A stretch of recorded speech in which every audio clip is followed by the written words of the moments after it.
हया की वजह से घर में एक नया तमाशा शुरू हो जाता है। रूहान जो कि ये चाहता है कि वो किसी तरह एक फैक्ट्री बना ले, ना तो आदम चचा उसे इस बात की इजाजत देते हैं, ना तो उसका भाई उसे इस बात की इजाजत देता है, खास तौर पर तब तक जब तक मुबारक मजदूर वापस घर नहीं आ जाती। और किसी हद तक वो ठीक ही कह रहे हैं, इतना बड़ा फैसला मुबारक मजदूर की इजाजत के अलावा कैसे दिया जा सकता है। लेकिन रूहान को इस बात से कोई भी फर्क नहीं पड़ता, वो तो वही करेगा जो उसकी बीवी उसे करने को कहेगी।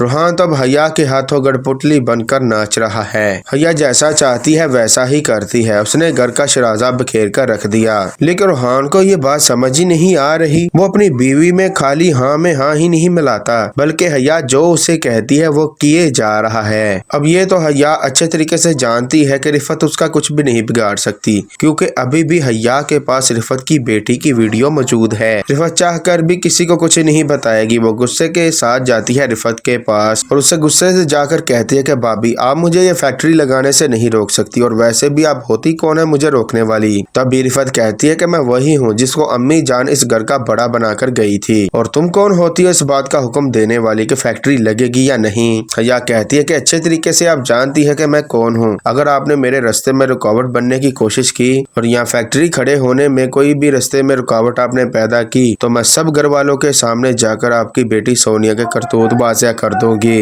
रिफत कहती है कि मैं तुम्हें अच्छे तरीके से जानती हूँ, तुम ऐसा नहीं करने वाली। लेकिन हया भी कब टरने वाली है। वो रिफत को धमकी लगा देती है कि अगर आपने ऐसा ना किया तो जो अंजाम होगा उसकी आप खुद ही जिम्मेदार होंगी। रिफत डर जाती है क्योंकि वो एक बेटी की माँ है और उसे पता है कि एक बेटी की इज्जत जब खराब हो जाए वो कभी वापस नहीं आती। इस वक्त सोनिया भी अपनी माँ की वजह से बहुत ही ज्यादा परेशान है, क्योंकि वो जानती है कि उसकी माँ इस वक्त परेशान सिर्फ और सिर्फ उसकी वजह से है। ना वो हया के साथ अपने राज शेयर करती और ना ही इस घर पर आज इतनी बड़ी कयामत टूटती। सोनिया अपनी माँ से कहती है कि अम्मी जैसा हया चाहती है वैसा ही कर दे, आप रूहान अंकल को इस फैक्ट्री को लगाने की इजाजत दे दें। रिफत कहती है कि कैसे इजाजत दे दूं, ये सब कुछ मेरी मर्जी से नहीं हो रहा बल्कि बड़ों की मर्जी से हो रहा है, और जो बड़े चाहेंगे हमें उस चीज को ही फॉलो करना होगा।